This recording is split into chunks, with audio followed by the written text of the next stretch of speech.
Nakasahod ka na ba mi ng 58K before? Opo, sa ano po, nung nasa Taiwan po ako. Nasa ibang bansa. Ngayon, Ano po kasi ako, student po kasi ako before. Oo nga kasi 25 years old pa lang. Taga saan kami? Taga Manila po. Sa Manila. Nakatulong ba sa'yo ang course natin? Yes po. Sobrang laking tulong po ng Hey Mom. Simula po umpisa. Yes po. Sobrang Nakapag-OJT ka ba, Mi? Hindi pa po. Nung una po kasi ako nagpasa, yun na po yung time na flight ko po pa Taiwan, kaya kinancel ko po.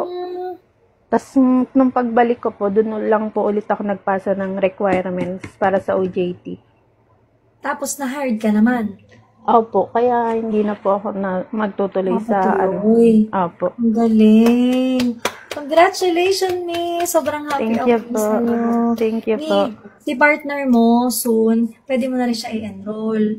Tapos, actually, nakapromo tayo ngayon, Mi. Tapos, pwede na rin siya sa bahay. Dalawa na kayo. Kasi, kasi siya, busy po kasi kaya, wala pa pong time. Opo. Sige, so sa ngayon, ikaw na muna, Mi. Congratulations, Mi. And more client to come pa. Grabe. Konti na lang, Mi. 6 digits na yan. Salamat po. Diba? Congrats! And pagka, Mi, meron kang time, kunwari, kaya mo pang isingit, sana, kasi libre ang OJT natin, di ba, Mi? Mahal kasi yan kung babayaran natin. So, kunwari lang, magkaroon ka ng time, i-grab mo pa rin. Kasi libre naman siya. Sige po. Thank you po. Pero pag marami ng client, Mi, hindi okay na yan. Meron pa po ang interview ngayon. Uy, grabe! Yes. Good luck, Mi, ha?